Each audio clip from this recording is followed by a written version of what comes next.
The glint of a gold bracelet in a delivery box stopped my heart. A perfect match to the one I'd given my wife, but engraved with another man's name, shattering the love I'd clung to for a decade. I caught my cheating wife when she ordered matching jewelry for someone else.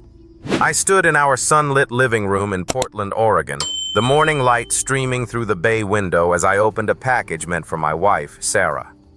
We'd been married 10 years, a partnership of laughter and shared dreams, with me running a small bookstore and her designing custom jewelry from home. The box held a delicate gold bracelet, identical to the one I'd gifted her for our anniversary. Except this one bore the initials DL carved into the clasp. My initials are TP, Thomas Pierce. A receipt fluttered out, showing it was ordered online, shipped to our address but marked for David Larson. My breath caught.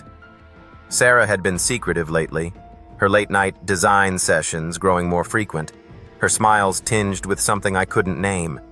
I waited until she returned, the bracelet and receipt laid out like a silent accusation on the dining table. "Sarah, who's David Larson?" I asked, my voice steady but my hands trembling. Her face drained of color, her eyes darting to the jewelry. She sank into a chair, tears spilling as she confessed. David was a jeweler she'd met at a craft fair, a collaboration turned affair. The matching bracelets were their secret bond, hers with my initials, his with his own, a symbol of a life she'd built behind my back. She'd ordered his as a surprise, accidentally sending it to our home instead of his. The revelation cut deep. Sarah explained how the affair started innocently, how David's charm filled a void I hadn't seen in our marriage. She'd poured her creativity into their designs, their late nights fueled by more than work. I felt the weight of 10 years unraveling, every anniversary, every quiet moment, tainted by her deceit. I left that night, driving to a friend's place, the bracelet burning a hole in my pocket. Days turned to weeks, and I wrestled with rage and sorrow, replaying our life, wondering where I'd failed. But something shifted as I sorted through old photos at the bookstore, finding a picture of us laughing at our wedding, her eyes bright with promise.